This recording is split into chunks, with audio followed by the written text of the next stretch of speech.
Madame, Monsieur, bonjour. Très heureuse de vous retrouver en ce début d'année. Voici le sommet du journal.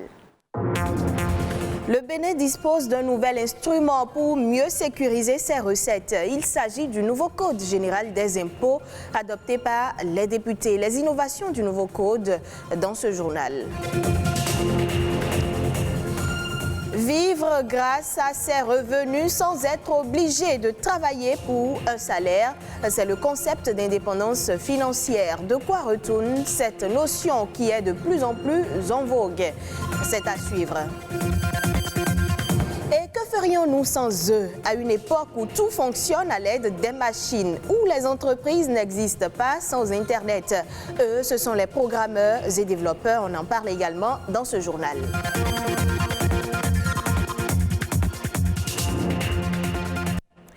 Je l'annonçais dans les titres. Depuis le 9 décembre dernier, le Bénin dispose d'un nouvel instrument pour sécuriser les recettes de l'État tout en respectant les droits des contribuables conformément aux exigences de l'État de droit.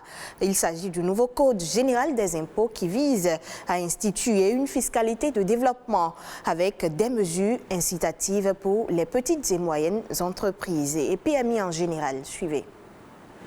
Le Code général des impôts n'a pas créé réellement de différents impôts et taxes. Nous avons plutôt fait un travail de toilettage du Code général des impôts qui existe déjà, et de modernisation, de reformulation, de suppression de certains articles qui alourdissaient le Code général des impôts. Comme innovation principale, je dirais déjà qu'aujourd'hui, nous avons l'impôt sur le revenu des personnes physiques qui, aujourd'hui, a été supprimé pour donner naissance à 4 autres impôts cédulaires. Nous avons l'impôt sur le revenu les revenus fonciers, l'impôt sur les traitements et salaires, l'impôt sur le revenu des créances et enfin l'IBA, ce que nous appelons l'impôt sur les bénéfices d'affaires. Cet impôt frappe uniquement les personnes physiques qui font un chiffre d'affaires supérieur à 50 millions. Donc, aucune personne morale ne peut aujourd'hui être à cet impôt-là. Également, toujours pour pouvoir permettre une certaine clarté et puis une simplification, le Code a été modifié de sorte à ce que toutes les entreprises, tout ce qui est personne morale, aujourd'hui, est imposé à l'impôt sur les sociétés, tandis que toutes les personnes physiques sont imposées à l'IBA, dont je parlais tout à l'heure, et à la taxe professionnelle synthétique. En ce qui concerne l'impôt sur les revenus fonciers, nous avions 2 taux. On avait un taux de 10% pour les loyers inférieurs à 3 millions et un taux de 20% pour les loyers supérieurs à 3 millions. Aujourd'hui, nous avons un taux unique de 12%, quelle que soit la fourchette du loyer. Également, le Code a permis de rendre, je vais dire, plus légères les dispositions en matière de droit d'enregistrement. Tout à l'heure, je parlais de l'impôt sur les bénéfices d'affaires. Le taux est un taux proportionnel de 30%, mais un taux réduit a été prévu de 25% pour les établissements d'enseignement privés, scolaires, universitaires et autres. Madame, Monsieur, savez-vous ce que c'est que l'indépendance financière? Eh bien, c'est un concept en vogue chez les entrepreneurs et les aspirants à devenir riches. On en parle lorsque vous disposez d'une richesse personnelle suffisante pour maintenir vos habitudes de consommation actuelles tout au long de votre vie sans avoir besoin de gagner plus d'argent. Daniel Josué Sosa nous en parle dans ce reportage. Vivre grâce à ses revenus sans être obligé de travailler pour un salaire devient de plus en plus une priorité aujourd'hui. Ceci pour subvenir à ces 5 besoins fondamentaux que sont se nourrir, se loger, se vêtir, se soigner et s'instruire. Lorsque les parents finissent d'assurer notre formation, il faut que nous entrions dans la vie active pour ne pas être des quémandeurs, des parasites.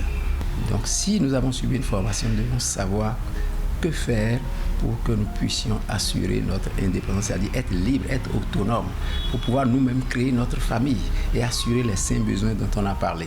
Lorsque j'ai un revenu, j'assure mon indépendance financière. Pour devenir autonome financièrement, il existe plusieurs clés. La première réside dans une bonne orientation. Il faut que le jeune homme sache, dès mon bas âge, dès les classes de seconde, première, terminale, qu'est-ce que je dois faire. Il y a les métiers d'avenir qui sont là. Quand vous prenez l'audiovisuel, vous prenez l'informatique, vous prenez le digital prend de l'ampleur. Est-ce que je vais vers ça en dehors de mes prédispositions? Donc je regarde, j'observe autour de moi quels sont les besoins qui sont de la société qu'on peut pratiquer. Opter par la suite pour un emploi salarié ou pour l'auto-emploi est un choix. Cependant, pour être réellement riche, il faut entreprendre. C'est là la deuxième clé. Vous courez derrière l'argent. Le salariat, c'est ça. On cherche l'argent. Quelqu'un nous utilise. Nous cherchons l'argent. Nous avons des besoins partout. Il faut satisfaire. Mais ceux qui veulent être riches, comme Kauczewski l'a dit, c'est ceux-là qui entreprennent. Ils refusent d'être esclaves de l'argent. Ils sont esclaves de l'argent à un moment donné, mais après, ils changent de cap pour se mettre à leur disposition. Donc, au lieu de faire des dépenses de plaisir, de loisirs, ces gens réfléchissent, voient autour d'eux et investissent. Ainsi de suite. Maintenant, lui, il ne devient plus esclave de l'argent, c'est l'argent qui devient son esclave. Se diriger finalement vers l'auto-emploi est la meilleure solution pour être indépendant financièrement. Cependant, pour dégoter cette troisième clé, une étude de terrain est primordiale.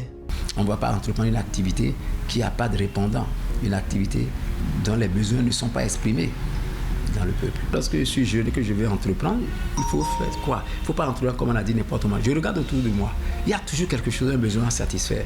Qu'est-ce que la population demande? Ah, voilà, je constate que les gens demandent tel produit, à tel endroit, à tel moment. Je vois que ça vient à tout moment. Mais ne vais-je pas rentrer dans cette filière-là pour voir ce que ça peut apporter? Et puisque le besoin existe, il faut le satisfaire. Dans la plupart des cas, il n'est pas nécessaire d'être millionnaire pour faire ce que l'on aime. Ce dont l'on a vraiment besoin, c'est d'avoir suffisamment d'argent pour maintenir le style de vie souhaité. Ils sont à l'origine de changements positifs dans plusieurs secteurs. Ces hommes et femmes d'éthique qui déchiffrent les codes permettant de donner des ordres aux ordinateurs. Pour vous qui ne savez pas ce que c'est qu'un programmeur ou un développeur, eh bien, Rodrigue Bababrito nous édifie dans ce reportage. Des lignes de code, c'est ainsi que l'on appelle cette compilation de mesures issues des propriétés techniques ou fonctionnelles d'un logiciel. Elles servent à mesurer la taille d'un programme informatique en dénombrant le nombre de lignes de son code source. Elles permettent aux sites web et applications de fonctionner et constituent le terrain de jeu des développeurs et des programmeurs. Cela suffit-il pour faire des termes développeurs et programmeurs des synonymes ? Expert des langages informatiques, le développeur traduit la demande d'un client en ligne de code informatique. Pour être développeur, il faut commencer déjà par être un programmeur. Le développeur doit avoir une expérience pratique du fonctionnement de chaque ligne de code. À partir de là, il peut effectuer toutes les autres tâches de développement logiciel sans rencontrer de difficultés. Au nombre des tâches auxquelles participent les développeurs de logiciels se retrouvent la conception de logiciels, la recherche, la spécification du système et de la documentation, le test du système, l'entretien et la mise en place du système. Là où le développeur sera plus dans l'analyse et la conception d'une solution logicielle, le programmeur, lui, est orienté vers la réalisation et la mise en œuvre. En d'autres termes, le programmeur utilise principalement les technologies de programmation, à savoir des langages de programmation et des logiciels d'édition spécialisés pour écrire des codes propres qui peuvent être déployés pour s'exécuter sur des machines. Les programmeurs convertissent les conceptions et les idées en un ensemble d'instructions pouvant être exécutées par un ordinateur. Il existe deux principaux types de programmeurs que sont les programmeurs systèmes qui écrivent des programmes pour faire fonctionner des systèmes informatiques. Ils peuvent coder un système d'exploitation ou une base de données. Les programmeurs d'application, quant à eux, écrivent des programmes pour effectuer des tâches spécifiques. Il est important de comprendre qu'aucun de ces deux titres d'emploi n'est supérieur à un autre. Un programmeur n'est pas plus lucratif qu'un développeur. Aucun développeur n'est plus souhaitable qu'un programmeur. Ce sont juste des dimensions différentes qui tombent dans le même domaine.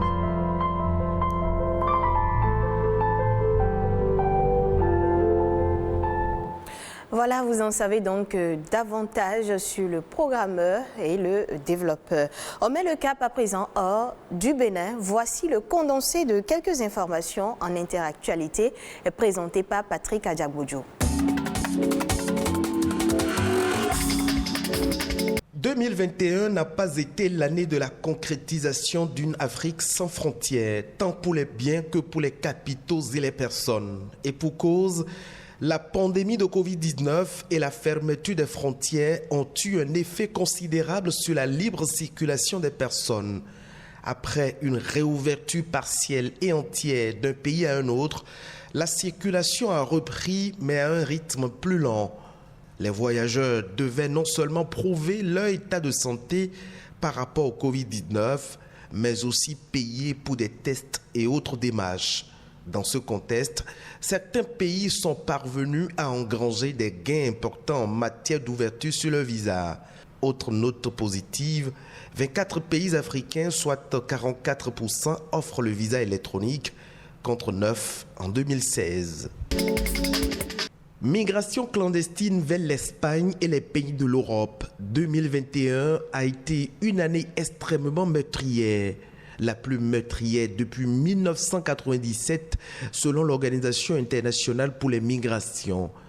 Les corps de la quasi-totalité des migrants n'ont jamais été retrouvés et sont donc comptabilisés comme des disparus.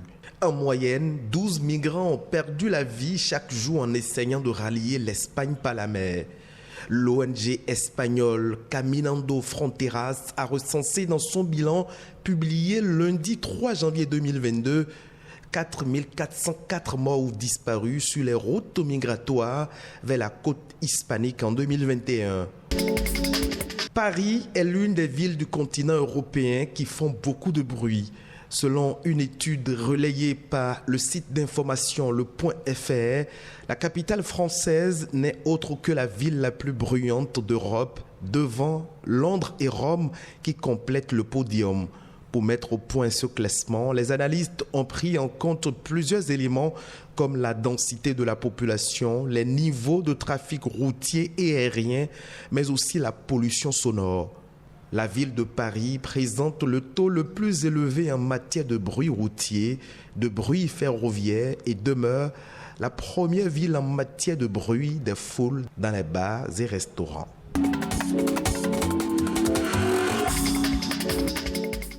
Avant de prendre congé de vous, je vous amène à 8 km au nord de Bamako, dans le delta du fleuve Niger. Là-bas, la population qui vit de l'agriculture souffre des conséquences du réchauffement climatique. Une zone rurale où les villageois ne sont pas non plus épargnés par la montée en puissance des groupes armés qui contrôlent la zone et recrutent les jeunes le plus souvent sans emploi. Suivez ce reportage de nos confrères de France 24. Sur le fleuve Niger, au cœur de la région de Tombouctou, le village de Tassakan, inaccessible par la route en saison des pluies. Ce jour-là, cette équipe de la mission de l'ONU au Mali, accompagnée par une ONG locale, vient rencontrer la population qu'elle aide en mettant en place un projet risicole. Dans ce village de près de 1700 habitants, la riziculture est la principale source de revenus. Une activité gage de sécurité mais fragilisée chaque année par le niveau imprévisible des précipitations liées au réchauffement climatique. Actuellement, ça va parce qu'il y a l'eau. Sinon, avant, s'il y a la décrue, s'il n'y a pas l'eau, les gens ont même peur de circuler dans la zone. Mamadou est l'un des spécialistes venus aider les cultivateurs à optimiser la culture du riz, commercialisé ensuite par les habitants. Il a misé sur ce système de canaux d'irrigation installé sur 30 hectares de rizières. Ouais, ça c'est le canal principal qui amène l'eau au niveau du périmètre, qui fait un long de 200 mètres. Et vous voyez que les épines sont en train de sortir. Donc on est presque à la récolte. Un canal qui permettra d'ici quelques semaines aux habitants de récolter près de 180 tonnes de riz. Mais le problème récurrent pour ces exploitants, c'est aussi le manque de matériel agricole et la forte augmentation cette année du prix des engrais pris en charge cette fois-ci par la mission onusienne. Ils nous ont aidés à donner les intrants agricoles, tels que les engrais, le gasoil, ainsi de suite. On a fait même le cash for work. Tu travailles, tu payes. Dans cette zone rurale, marquée par la montée en puissance des groupes armés, ce système permet à plus de 760 jeunes de retrouver un emploi pendant 3 mois. Il y a beaucoup de jeunes aussi qui sont rentrés dans les groupes armés aussi. Bon, avec ces périmètres, quand même, on a pu récupérer tous ces jeunes-là de venir pour qu'on cultive ensemble. Donc vraiment, ça nous a soulagés. À Tassakan, comme sur l'ensemble du territoire malien, les difficultés d'accès aux ressources liées au dérèglement climatique provoquent de nouvelles tensions entre les communautés. Ce sera tout pour cette session d'information. Retrouvez ce journal sur le site web de l'ORTB, www.ortb.bj. Merci de nous avoir suivis.